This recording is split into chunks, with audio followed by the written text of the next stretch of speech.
Selamat berjumpa kembali di Impact Family.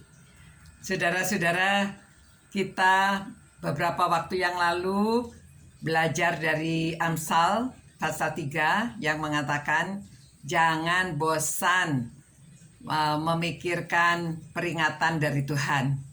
Dan malam hari ini salah satu peringatan dari Tuhan Yesus adalah kasihilah musuhmu dan berdoalah bagi mereka yang menganiaya kamu. Malah kita suruh mendoakan. Ajaran Tuhan Yesus itu memang tidak sama dengan ajaran orang lain ya. Masa musuh kita doakan? Disuruh kita mengasihi musuh. Agak sulit ya. Tetapi kita bisa karena bersama dengan Tuhan Yesus dan ada Roh Kudus yang memimpin kita. Nah, saudara, mengapa kita harus mengasihi musuh kita dan mendoakan dia? Tuhan Yesus memberi beberapa alasan.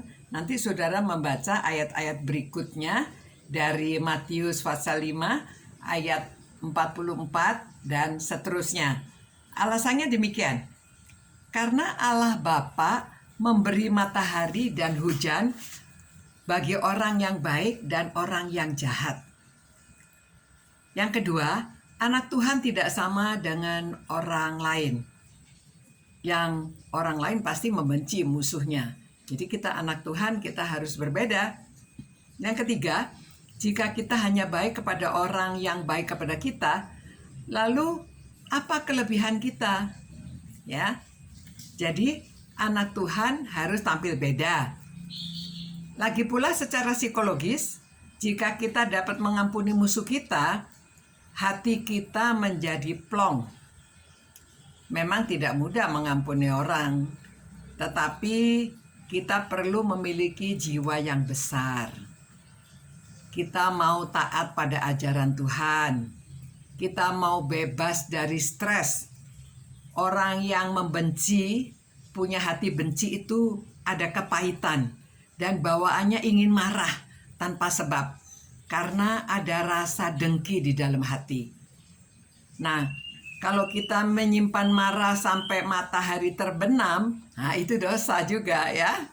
Dan yang keempat, kita minta pimpinan Roh Kudus supaya kita dapat mengampuni orang yang bersalah kepada kita. Dan dengan mendoakan dia, sebutlah namanya di dalam doa kita. Kita minta ampun dosa diri sendiri, kita mintakan ampun orang yang bersalah kepada kita, supaya kita bisa memiliki hati yang bebas, yang sukacita, bisa memiliki hati yang damai sejahtera. Nah, dengan demikian akan timbul rasa kasih. Itulah buah roh, ya. Jadi jika kita mau diri kita diampuni, prinsipnya yang diberi oleh Tuhan Yesus, kita juga harus bisa mengampuni orang yang bersalah kepada kita.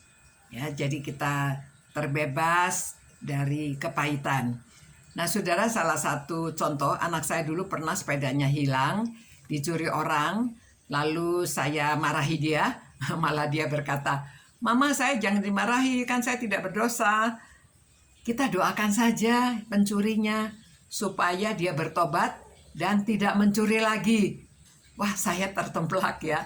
Malah kita yang harus mendoakan dan bersyukur dia dapat cinta Tuhan, dan karena dia tahu firman ya, jadi kita cinta Tuhan, itu sebabnya kita cinta firman sehingga kita bisa cinta sesama.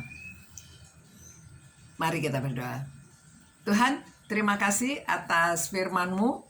Tolonglah supaya kami dapat mencintai musuh dan mendoakan mereka. Tolong kami supaya kami menjadi anak-anak Tuhan yang taat akan ajaran Tuhan. Terima kasih, dalam nama Tuhan Yesus kami berdoa. Amin. Selamat malam. Sampai berjumpa pula besok malam. Tuhan berkati saudara-saudara. Ciao.